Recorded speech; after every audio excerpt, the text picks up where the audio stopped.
69th day है, मतलब 68 दिन हम लोग पूरा कर चुके और पूरी पदयात्रा बिहार भर को करने में करीब करीब 1-1.5 साल समय लगेगा और 4,500 किलोमीटर कम से कम चलना पड़ेगा ताकि हर गांव, हर शहर, हर प्रखंड में पहुंचने का प्रयास किया जाए। जब हम कहते हैं हर गांव, हर शहर पहुंचने का प्रयास, मतलब ये नहीं है कि हम ही हर गांव में पहुंचेंगे, लेकिन हर प्रखंड में अगर 5 दिन, 7 दिन, 8 दिन हैं, वहां पर आधे से ज्यादा पंचायतों में हम खुद जा रहे हैं, तो हमारे साथ जो 200-250 लड़के और काम कर रहे हैं, उनके माध्यम से हर जगह पहुंचने का प्रयास है। और हर 3 दिन, 4 दिन पर जब हम चल रहे हैं तो रुकते हैं, जैसे आज यहाँ रुके हुए, ताकि इस प्रखंड के सारे उन विषयों को फिर से समझा जाए जो पंचायत के स्तर पर या गांव के स्तर पर हम लोग को बताई गई। उन सारे लोगों से मुलाकात की जाए, ग्रुप में, समूह में, जैसे अभी आपसे मिल रहे हैं, या व्यक्तिगत तौर पे। सिर्फ चलते रहने का अभियान नहीं है, हमको कोई पुलिस में भर्ती नहीं होना है, हमको ओलंपिक में नहीं जाना है कि हम 5,000 किलोमीटर पैदल चल दिया बस पहुंच गए।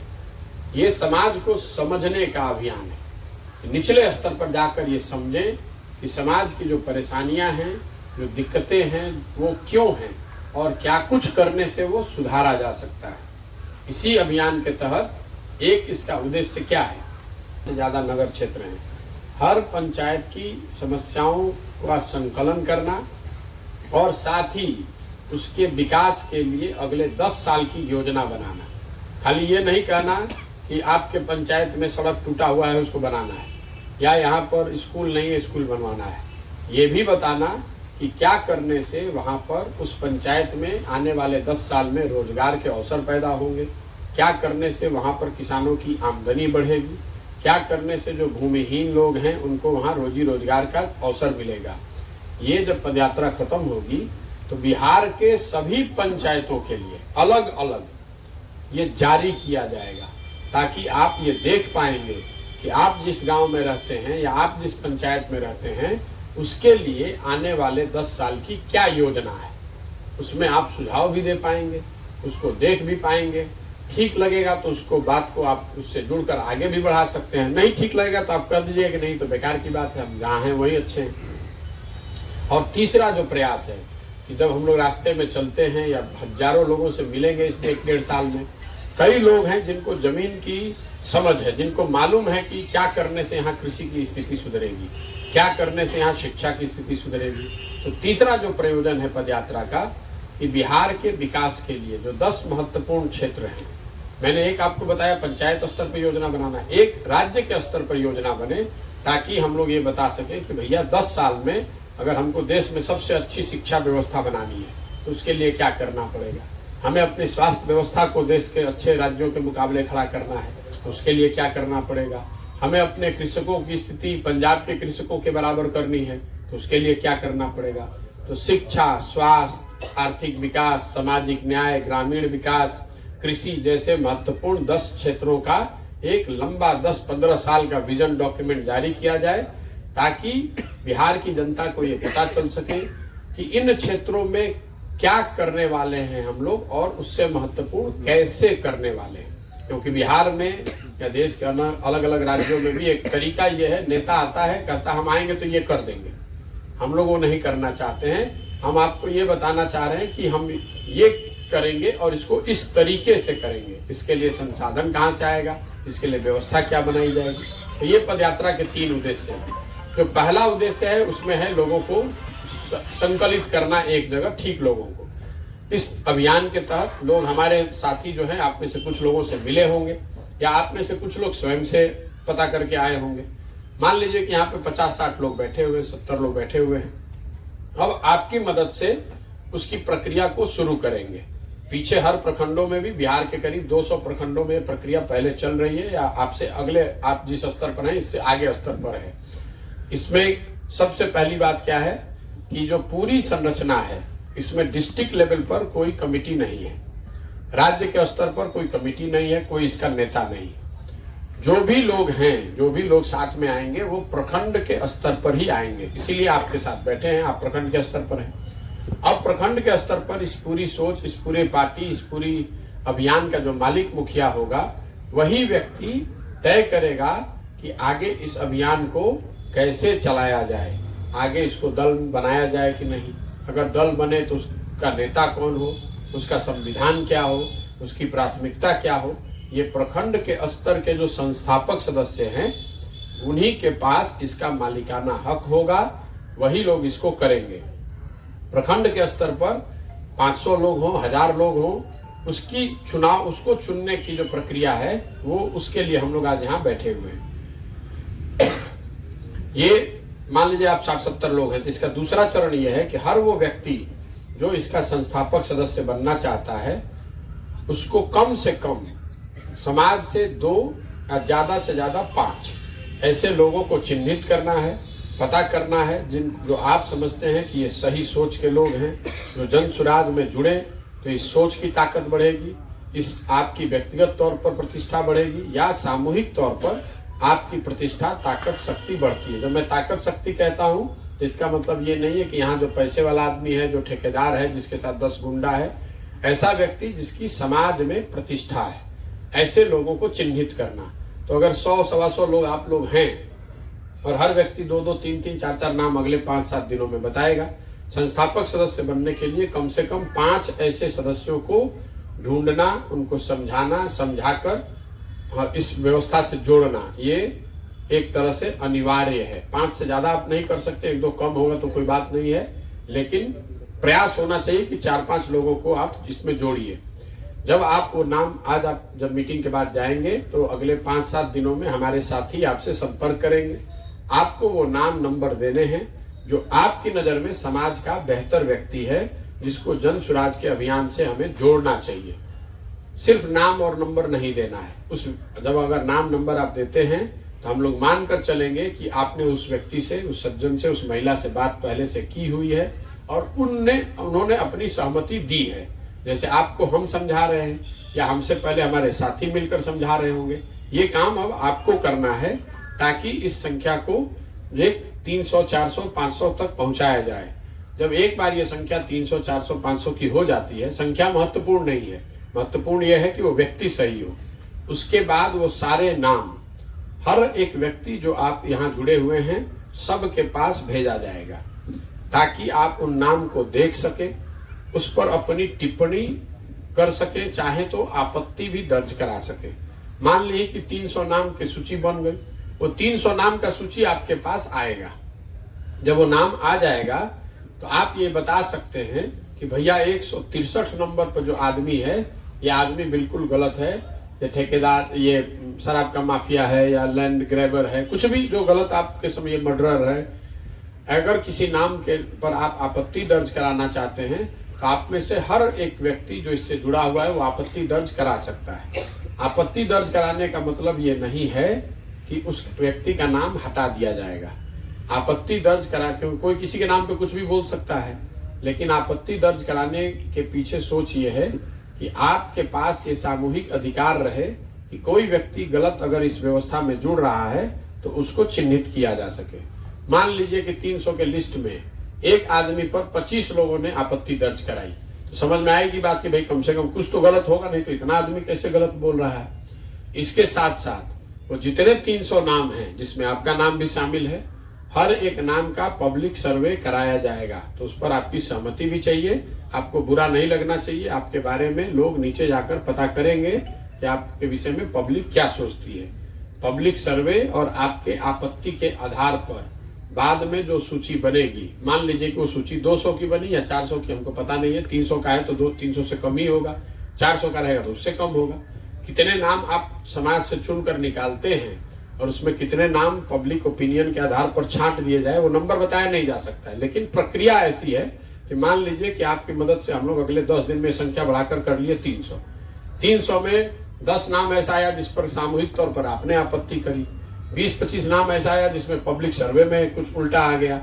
उन नामों को हटाकर बाकी लोगों को संस्थापक सदस्य के तौर पर मान लिया जाएगा, और जो संस्थापक सदस्य है उसके जो अधिकार हैं वही लोग इस प्रखंड में, जैसे हम लोग आपके घोड़ासान में जो बैठे हुए हैं, तो यहाँ पर इस प्रखंड के, इस दल, इस सोच के मालिक, मुखिया वही संस्थापक सदस्य होंगे, वही 250-300 लोग होंगे। यही लोग अपने आप को इस समिति, अपने आप मिलकर इस समिति को बनाएंगे। मतलब जैसे आप संविधान को देखते होंगे, उसके प्रस्तावना में लिखा हुआ है, शुरुआत होती है हम भारत के लोग, और नीचे लिखते हैं इस संविधान को आत्म अर्पित कर रहे हैं। मतलब कोई दूसरा आदमी अमेरिका से आके संविधान नहीं बनाया, हम लोगों ने मिलकर बनाया और अपने आप इसको दे दिया। तो प्रखंड की समिति का निर्माण प्रशांत किशोर नहीं कर रहे हैं, कोई जिला में बैठा पदाधिकारी, राज्य में बैठा हुआ पदाधिकारी नहीं कर रहा है, आप मिलकर ही कर रहे हैं। मान लीजिए कि हो गए 200, 250, 300 लोग हो गए, वही 300 लोग अब जन सुराज के यहाँ संस्थापक सदस्य होंगे। जन सुराज से जुड़ा हुआ कोई भी निर्णय जब लिया जाएगा तो प्रखंड समिति के हर व्यक्ति तक पहुंचकर उनको आमंत्रित किया जाएगा, ताकि आप आइए, बैठिए, भागीदार बनिए, अपना मत दीजिए, अपना ओपिनियन दीजिए। कल दल बनना है कि नहीं बनना है, जैसे जिला के स्तर पर 2 जनवरी को इसका अधिवेशन होगा, उसमें आपको पूछा जाएगा। जैसे पश्चिम चंपारण में पूछा गया, वहां पर जो 5000 लोग आए, उनमें 97% लोगों ने कहा कि दल बनाया जाना चाहिए। तो बैलेट पर वोट हुआ, मीडिया और पब्लिक के सामने हुआ, वो पूर्वी चंपारण में भी किया जाएगा, आपके पास भी अवसर रहेगा। लेकिन ऐसे हर जिले में करते हुए जब एक समुचित संख्या हो जाएगी तो राज्य के स्तर पर अधिवेशन होगा, जिसमें आपको बुलाया जाएगा कि भैया दल बनाना है कि नहीं, और अगर दल बनाना है, सबकी सहमति हुई, तो आगे बाकी बातों पर चर्चा उसी अधिवेशन में होगी, जिसमें दल का संविधान क्या हो, संविधान में कौन कौन सी बातें लिखी जा रही हैं, क्या व्यवस्था बनाई जा रही है, इसका नेता कौन होगा, नेता को चुना कैसे जाएगा, वो कितने दिन तक रहेगा, दल में टिकट कैसे बटेगा, दल के पदाधिकारी कैसे नियुक्त होंगे, इन सारी बातों की चर्चा राज्य के अधिवेशन में की जाएगी, जिसमें आपको संस्थापक सदस्य होने के नाते निमंत्रण आएगा, आपको बुलाया जाएगा। अब 2-3 बातें आप समझ लीजिए कि संस्थापक सदस्य होने का मायने क्या है। संस्थापक सदस्य होने के नाते आपको एक किट आएगा। जब एक बार आप संस्थापक सदस्य मान लिए जाएंगे तो आपके घर के लिए नेम प्लेट, झंडा, जो भी है, ताकि ये दिखे कि भाई आप जन सुराज के संस्थापक सदस्य हैं, वो आप पर्दे के पीछे छुप कर नहीं कर सकते। ऐसा नहीं कर सकते हैं कि आप इसके बने भी हैं और इसका नेम प्लेट न लगाइए, झंडा न लगाइए, तो एक साथ 4 नाव पर बैठे रहिए, वो व्यवस्था नहीं है। क्योंकि अभी तक तो क्या अलग अलग दलों से जो लोग जुड़े हुए वो आ सकते हैं, इसमें उस समय भी आ सकते हैं, आपको दल छोड़ने की जरूरत नहीं है, लेकिन ये बताना पड़ेगा कि हम जन सुराज से भैया जुड़े हुए हैं। ऐसा नहीं हो सकता है कि रात में आके यहाँ बैठिए और दिन में बैठ के किसी दूसरे दल का काम कीजिए। जो चूंकि दल है नहीं, तो आप, हम लोग ये मजबूर नहीं कर रहे हैं, ना हम लोग चाहेंगे कि आप अपना दल छोड़िए, जहाँ है वहां रहिए, लेकिन आपको ये डिस्प्ले किट आपके पास आएगा संस्थापक सदस्य के नाते। खाली वो पत्र नहीं आएगा, पत्र के साथ साथ ये भी आएगा कि आपको अपने घर पर ये नेम प्लेट लगाना होगा या एक झंडा लगाना होगा, या जो भी 2-3 चीजें हैं, आपका आईडी बनेगा, वो आएगा आपके पास, ताकि उसको दिखाकर आप किसी भी दल के कार्यक्रम में आराम से जा सके। आपके पास निमंत्रण हो न हो, जब तक आपके पास आईडी है तो संस्थापक सदस्य के नाते आप मालिक हैं दल के, तो वहां पर घुस सकते हैं। 2-3 बातें जो अभी संविधान के स्तर पर प्रावधान में करने की सोची जा रही है, क्योंकि 200 प्रखंडों में ये चर्चा चल रही है या बनाया जा रहा है इसको। जैसे दल में के संविधान में प्रावधान किया जा रहा है कि दल में जितने भी टिकट हैं वो प्रखंड समिति के बाहर नहीं जाएगा। और जब मैं टिकट की बात कर रहा हूं तो सिर्फ विधायक और एमपी की बात नहीं कर रहा हूं। जन सुराज की जो सोच है, वो सोच ये है कि बिहार में व्यवस्था तब सुधरेगी जब हर स्तर पर अच्छा आदमी चुनकर आए, वार्ड सदस्य भी अच्छा चुनकर आए, मुखिया भी ठीक चुनकर आए, जिला पार्षद भी ठीक आदमी चुना जाए, प्रमुख भी चुना जाए, एमपी विधायक भी चुना जाए। ये पंचायती राज की जो व्यवस्था है, इसमें जो लोग जो चुनाव होते हैं वो दलगत नहीं है, लेकिन जन सुराज का अपना निर्णय है, ये आगे फिर देखा इसको आएगा आपके सामने वोट करने के लिए, कि नहीं, हर स्तर पर चुनाव हमारे जो सदस्य हैं, जो जन सुराज से जुड़े हैं, इनको लड़ाया जाए, इनकी मदद की जाए, ताकि 2-4, 5,000, 8,000 मुखिया अगर हैं तो उसमें 5,000 अच्छे लोग मुखिया भी बनकर आए। अगर 1-1.25 लाख वार्ड सदस्य हैं तो हम लोग चाहेंगे कि जो लोग जन सुराज से जुड़े हुए हैं, ये लोग वार्ड सदस्य जीत कर आए। जो पहले से है, अगर वो सही माना जाएगा, सही पाया जाएगा, तो वो आ सकता है जन सुराज में, या जो नहीं सही पाया जाएगा वहां पर जन सुराज के लोग चुनाव लड़ेंगे, मुखिया का चुनाव लड़ेंगे, वार्ड सदस्य लड़ेंगे, बीडीसी लड़ेंगे, जिला पार्षद लड़ेंगे, और लड़ने में जो व्यवस्था बनानी है, मदद करनी है, उनको सूझबूझ जो उनके पीछे लगानी है, वो जन सुराज की ओर से उनको लगाया जाएगा। ये तय करने की जो जिम्मेवारी है वो जन सुराज के संस्थापक सदस्यों के पास होगा। आप तय कर पाएंगे कि कौन आदमी बीडीसी लड़े, कौन आदमी मुखिया लड़े, कौन आदमी जिला पार्षद लड़े। ये अधिकार आपके पास होगा। आपके पास ये भी अधिकार होगा कि जो विधायक के लिए टिकट बढ़ता है उसके लिए भी प्रखंड से बाहर, प्रखंड की जो समिति है इसके बाहर नहीं हो सकता है। मतलब जो प्रखंड समिति का मेंबर नहीं है वो किसी भी हालत में दल में टिकट नहीं पा सकता है। आप जब टिकट बटेगा तो प्रखंड समिति के लोग बैठेंगे, बैठ के तय करेंगे कि कौन व्यक्ति को चुनाव लड़ाया जाना चाहिए। एक विधानसभा क्षेत्र में मान लीजिए कि 2 प्रखंड है या 1 प्रखंड, 1 नगर हो सकता है, उसमें बैठकर सहमति बनाने का प्रयास किया जाएगा। मान लीजिए कि सब लोग बैठो, उसमें 2 गो नाम निकलो, 3 गो नाम निकलो, उस तीनों नाम का पब्लिक सर्वे होगा, फिर वो वापस आपको भेजा जाएगा। आपके साथ बैठकर बात होगी कि आप बैठकर चर्चा करके उसमें से एक नाम पर सहमति बनाइए।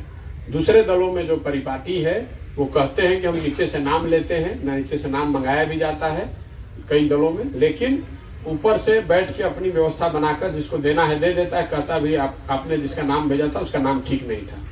वो चीज न हो, इसलिए संविधान में ही इस चीज को लिखा जा रहा है या लिखा जाएगा कि जो लोग भी चुने जाएं टिकट के लिए वो प्रखंड समिति के मेंबर ही होने चाहिए। अगर मान लीजिए कि आपने नाम भेजा प्रशांत किशोर का, प्रशांत किशोर के नाम पर सहमति नहीं बन पाई दूसरे प्रखंड के लोगों की वजह से या पब्लिक सर्वे की वजह से, तो आपके पास फिर अवसर होगा कि आप किसी दूसरे को अपने में से चुनकर भेजिए। लेकिन किसी भी हालत में प्रखंड समिति के बाहर कोई भी टिकट नहीं जा सकता है। ये प्रखंड समिति के संस्थापक सदस्य होने का फायदा है और आपको वोट भी देने का उसमें अधिकार है। प्रखंड समिति में जो संस्थापक सदस्य हैं एक बार बन गए तो अगर बाद में जो लोग जुड़ेंगे उनका क्या होगा, इस पर लेकर बहुत चर्चा हुई। इस चर्चा में जो अभी तक का सामंजस्य बना है कि नए लोगों को संस्थापक सदस्य के तौर पर जुड़ने का अवसर बंद नहीं होना चाहिए।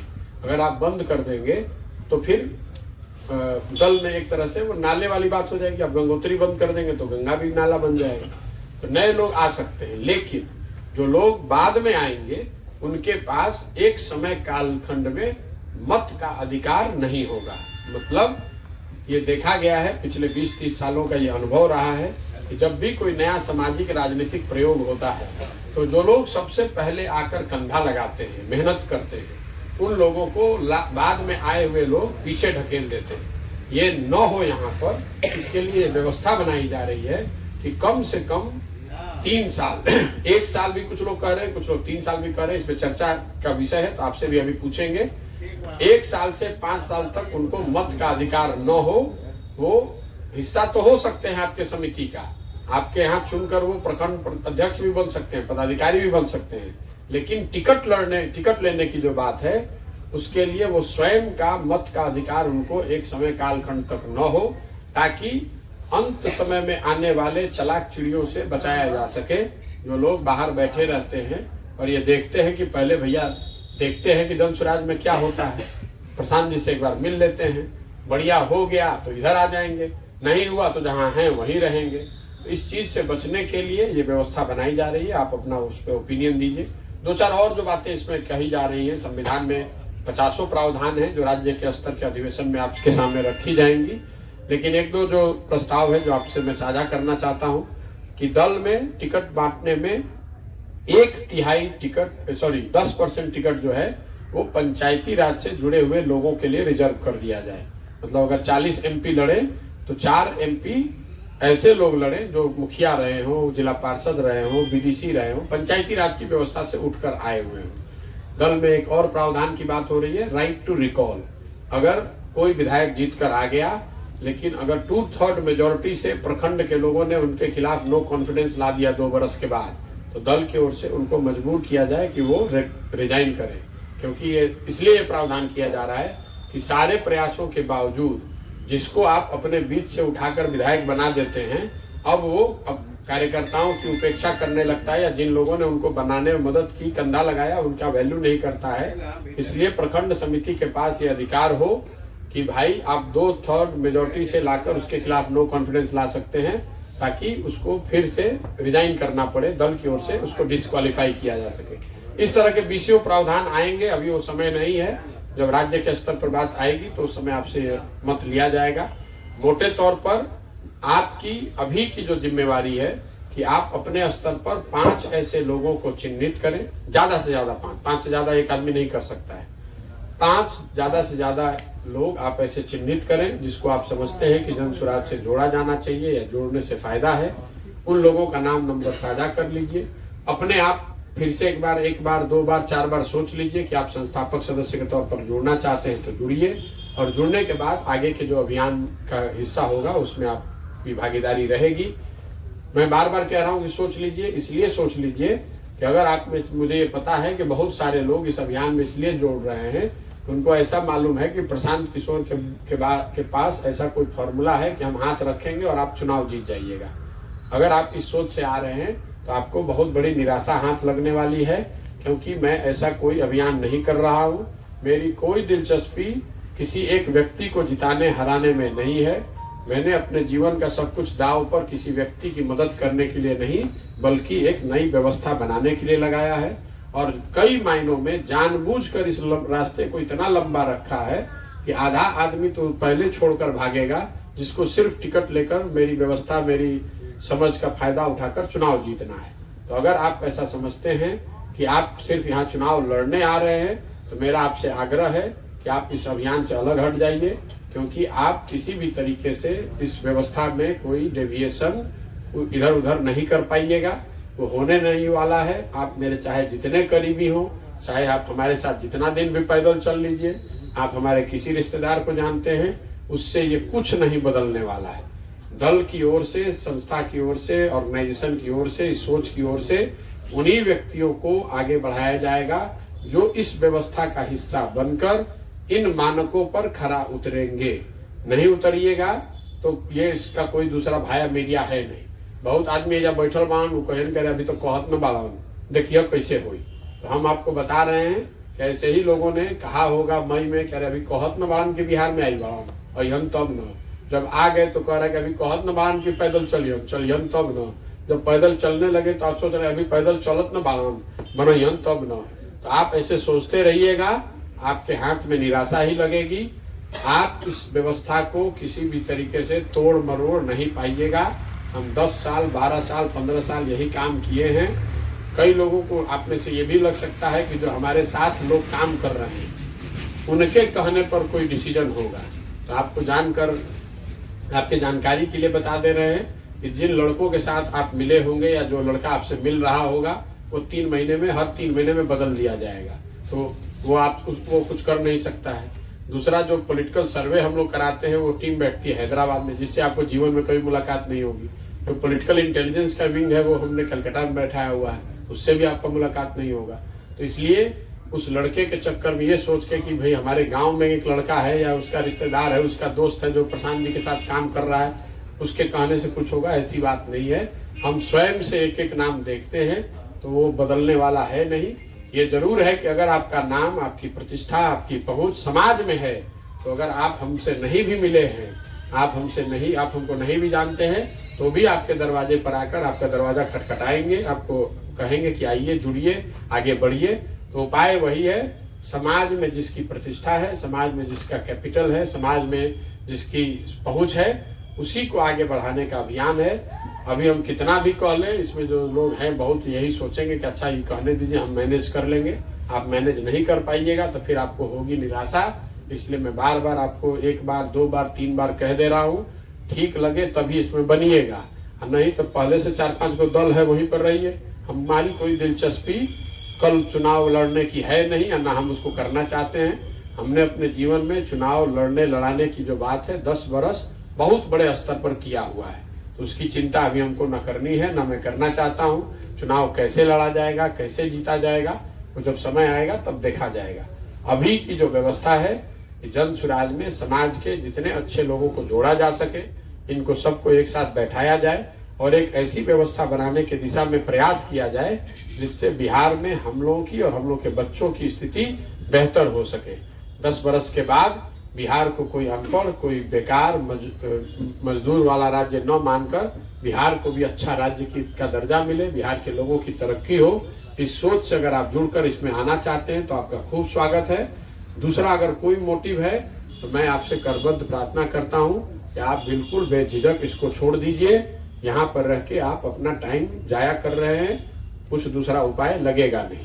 बहुत बहुत धन्यवाद। अब आपके जो प्रश्न है वो आप कर सकते हैं। एक अंतिम और सवाल जो आपको लोग पूछते होंगे उसका जवाब मुझे दे देना चाहिए कि इस पूरे अभियान को करने के लिए पैसा कहाँ से आ रहा है। लोग पूछते हैं भैया पैसा कहाँ से ला रहे हैं, पैसा कहाँ से आ रहा है। देखिए, पहले तो आप ये समझिए कि इस तरह के जब आप अभियान करते हैं सामाजिक राजनीतिक, तो पैसा लगता कहाँ है। सबसे ज्यादा पैसा लगता है भीड़ जुटाने में, बस में, गाड़ी में, लोगों को भर के लाने में पैसा लगता है।